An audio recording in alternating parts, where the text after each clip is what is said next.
Oh, good day, guys. I'll do a kind of continuation of what I was doing yesterday. My batteries died. I didn't get a chance to charge them. So I got my light installed. Freaking turns on and lights up everything real good. One thing I did yesterday is I pulled apart all my injectors. I bought 4 injectors at Pick and Pull. These are actually now hybrid injectors. What I did was I pulled 4 injectors out of a 5-cylinder Mercedes. It's this bottom housing and this top housing. The reason I'm not using these injector tops is because I friggin' screwed up the threads on the top.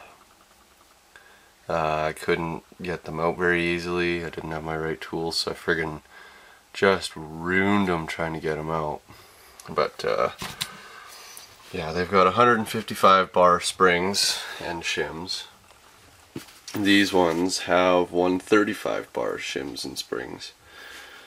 I was reading on the forum and they said that the 155 bar, or I think it's like 2200 psi, it's something like that, the injectors, they atomize the fuel better, but the cost, like the tax on the engine trying to generate that much pressure is just, it's not really worth the gain. Better atomization of fuel leads to better fuel economy, more complete burn of the fuel. And I took these guys apart, completely apart, cleaned them up, rebuilt them, and friggin' should be good to go. What I need to do is get a pop tester. I'm actually going to be making a pop tester. That's why I got this thing. This is one of those fuel injector lines off that Mercedes. I bent it and stuff so I could friggin' have it the way I want it.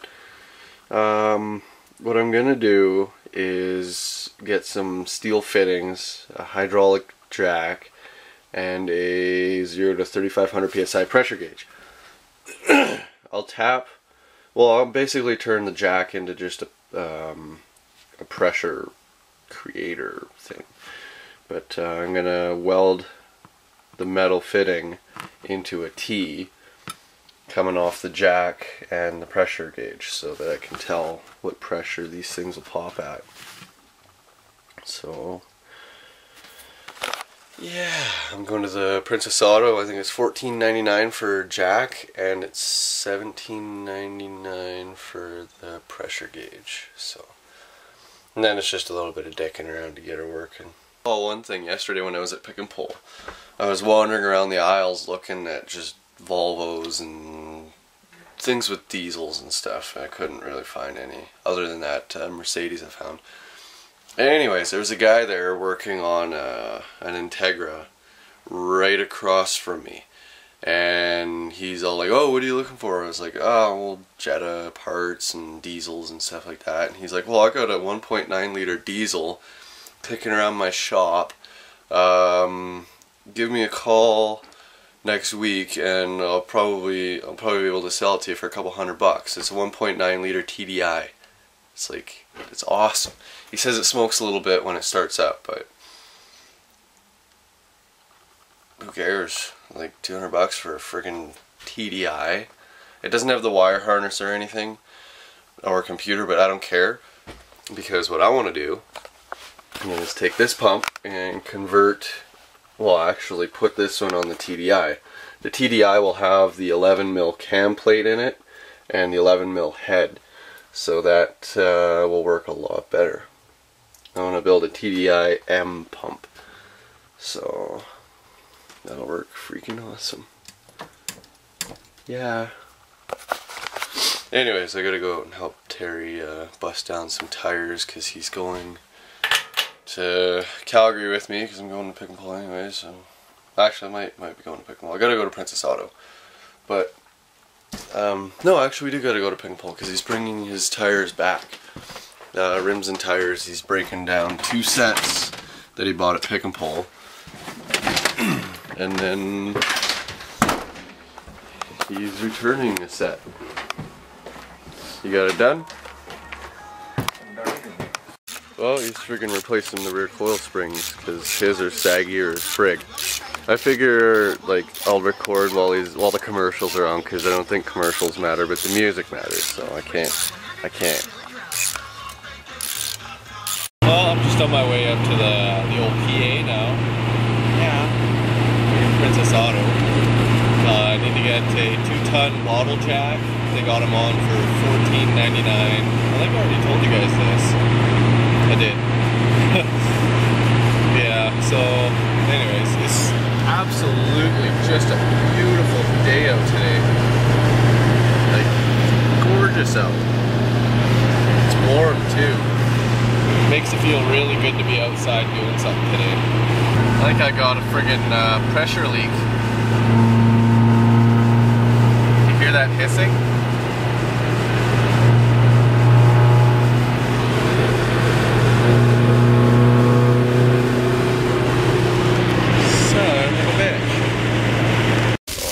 Good old PA.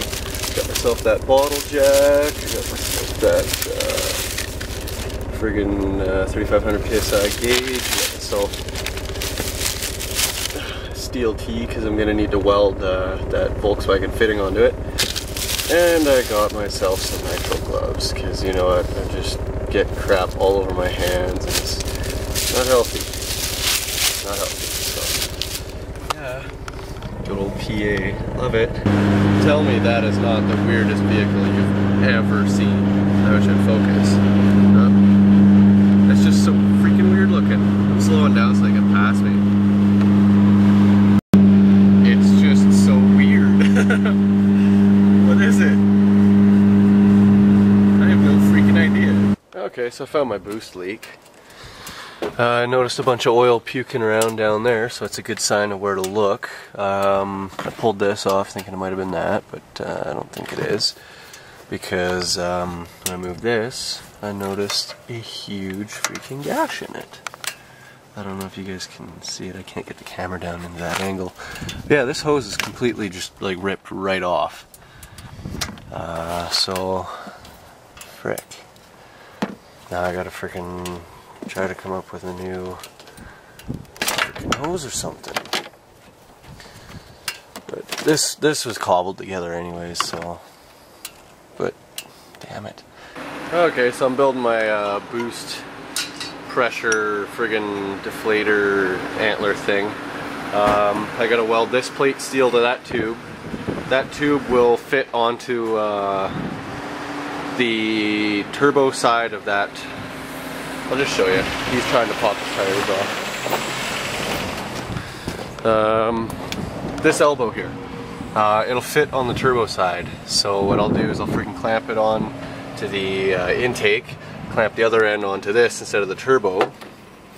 Once I have that welded onto there like that, take this little antler, weld it out onto there, and then I got my friggin' pressure tester.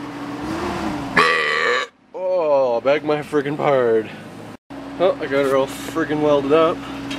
It's not pretty, but we'll get the job done.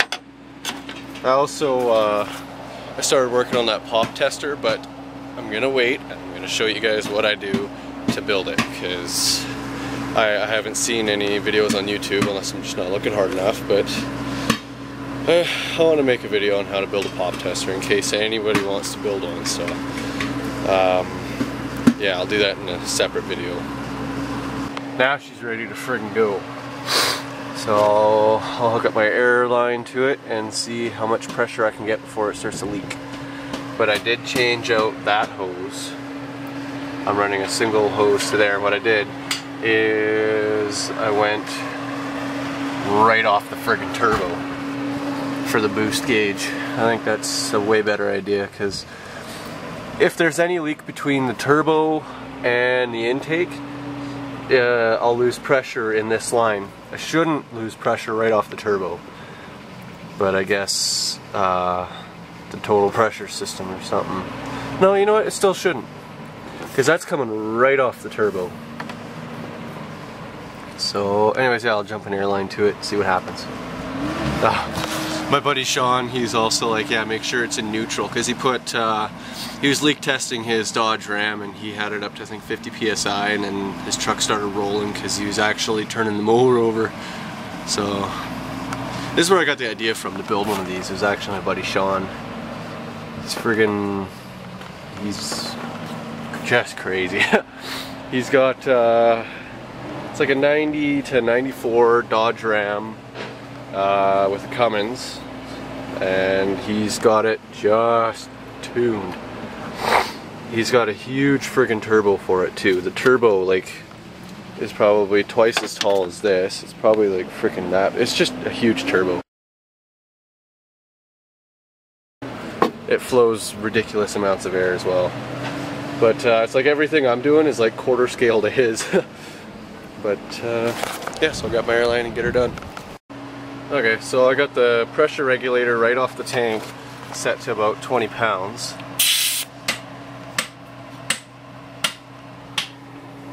I hear a leak, but I'm not seeing. Maybe it's, I think it's coming right off the fitting. Oh yeah, there's pressure in there for sure.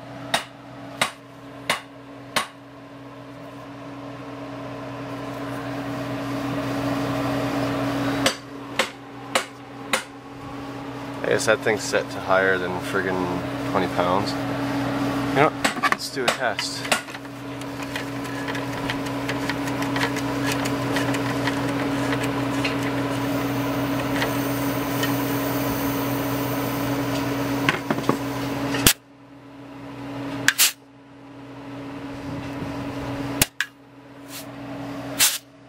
Yeah. So that's working.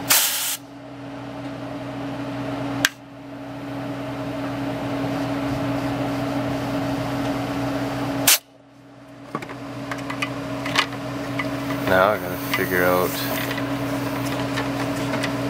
when it'll freaking blow. You know, I'm wondering if I'm doing this wrong. Maybe I should have the outlet pressure set to friggin' like higher than that, and then just, well, I need one of those adjustable valves that you can adjust the boost with, because this is, I don't think this is working very good. But she holds 20 pounds, I know that. Oh, I got a friggin' leak in one of my welds. That sucks.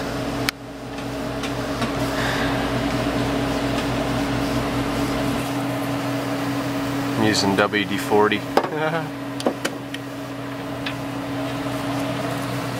I knew there was a leak up there, I could freaking hear it. Oh.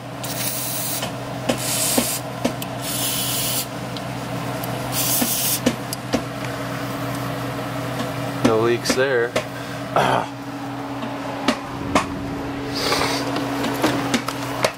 Oh, that gasket's leaking. Or gasket, the freaking hose clamp. I guess you just need to crank the frig out of those things. So I wonder if it's leaking on this side too.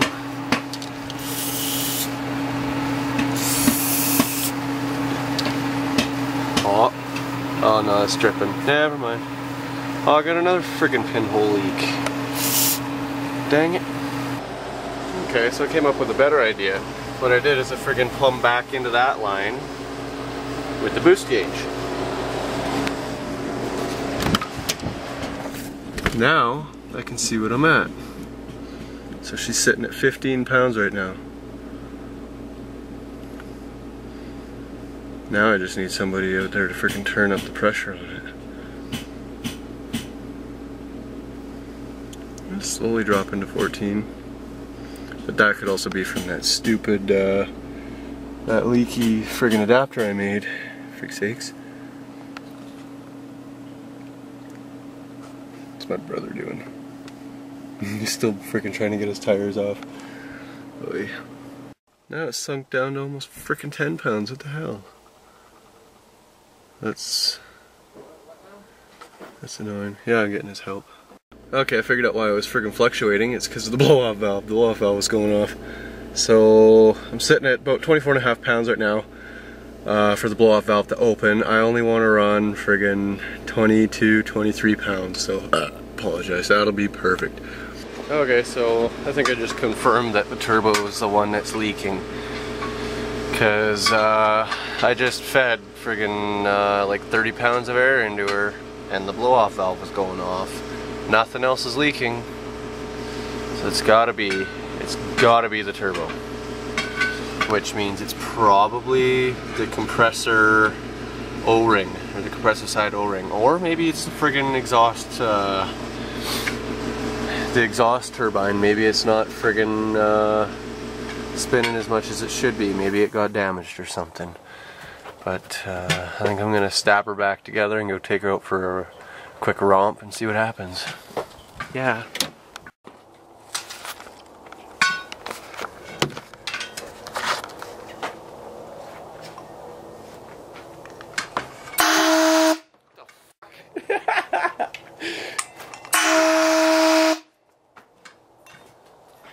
These need words. I thought they were gonna just blast you. That would have been funny.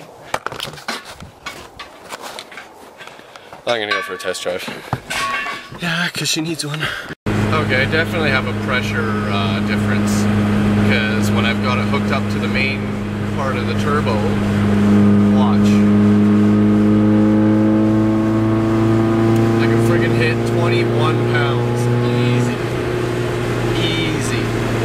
But I'm not getting 21 pounds, I'm getting 17 max to the friggin' intake. So I think it is the friggin' turbo. I think I just eliminated everything else by doing the pressure test, by having the boost gauge hooked up to the friggin' intake, and by now hooking it up directly to the turbo before it gets to that gasket.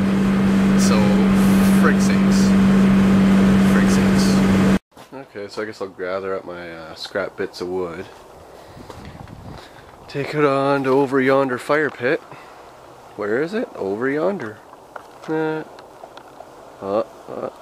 we go. Camera does not like to zoom out, I guess. Don't know why. But yeah, and then I guess when we're done the fire, then I'll go out and well, not go out, but go into the shop. The friggin' my work area, and I will show you guys how to build a pop tester. So yeah. Well, we got ourselves a fire. You guys should have seen it when I friggin' put one of the pieces of cardboard on. Yeah, check this out. I got a friggin' LED thing tucked in my hat so I can friggin' light up where I'm looking. It's pretty awesome. Set this guy in there and she'll friggin' just chooch the flames. Check it out. That is friggin' sweet. Holy crap. It's a good thing there's snow on the ground. That was awesome. Oh, that hot blast of heat is just awesome. Holy. Yeah, that's what I said. Oh, that looks so cool. Look through the camera, doesn't it look sweet? Oh. That is so freaking cool. Man, for just cardboard, she's going pretty good. Look at the flamage coming off of that. Man, I really, really, really like fire. It's just awesome.